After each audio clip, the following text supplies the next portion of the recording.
5 mistakes of youth that guarantee a hard and unhappy life. It all starts with the first mistake, a narrow outlook.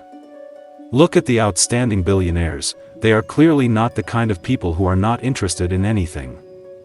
Warren Buffett reads for 5 hours a day. Bill Gates reads about 50 books a year, that is, 1 book a week, and Elon Musk learned how to build rockets from books. The more useful information you load into your head in your youth, the more ideas and options for action you will have in life. Narrow horizons give rise to the second mistake, the lack of goals. Lack of goals and life ideas is the reason for poor awareness of people and the world. If you do not develop and are not interested in anything, but live according to a template all the time, then you get on the conveyor belt of the state, where after school, which you do not like to go to, you go to university, which you do not like to go to, then you go to work, which you also do not like to go to, then you get a small pension, which, accordingly, you also do not like. As a result, you live a life that you do not like, and the motive is the same, it is necessary, to whom and why it is not entirely clear. A person who has lived by a template all his life never asks such questions. And who needs it? What am I doing this for? What will I leave behind? As a result, a person who has not developed awareness risks spending his whole life doing what someone else needs, and not himself. Such a life generates a third mistake, lack of gratitude. The logic is that if a person does not like many things in life, then there is nothing to thank for. In general, a civilized person is inclined to go headlong into the material world. The paradox of such people is that they are used to saying happiness is not in money, while they themselves think that happiness is only in money. They work and live for a bigger salary, buying the latest model phone and buying a new car. They think something like this: I'll have my own house, car, and $1 million and then I'll be happy.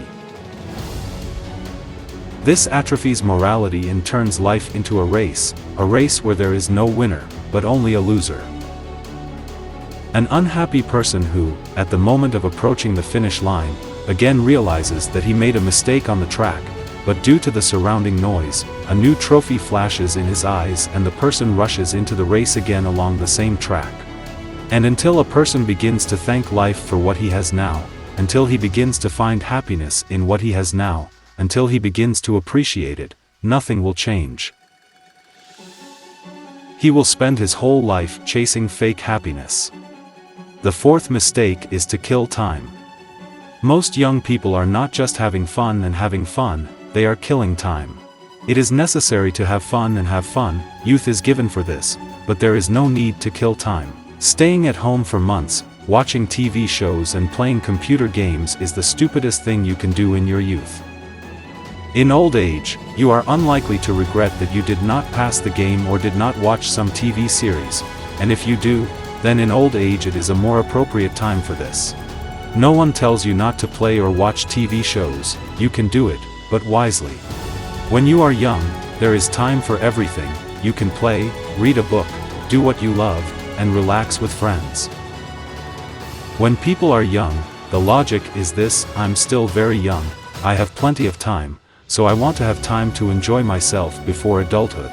However, if a person finds time to develop his favorite business from a young age, he will always enjoy life, and not only in his youth. In general, time is a resource that you get for free every day. Every day you get 86,400 seconds, and these seconds always serve those who use them rationally.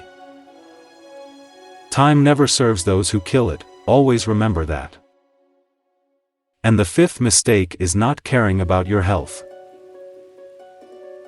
This is the only mistake that is very difficult to realize when you are young and everything is fine with your health. No matter how much is said on this topic, awareness comes only with age.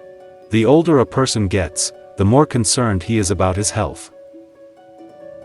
But there is one psychological technique with which you can strengthen the craving for a healthy lifestyle. It works flawlessly on children, and the older a person is, the worse it works.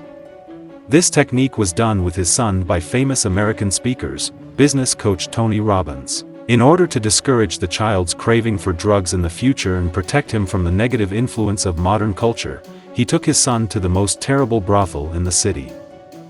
The situation the boy saw, where drug addicts were lying on the steps and going to the toilet under themselves, plunged him into a state of severe shock, thereby causing a strong aversion to drugs on a subconscious level.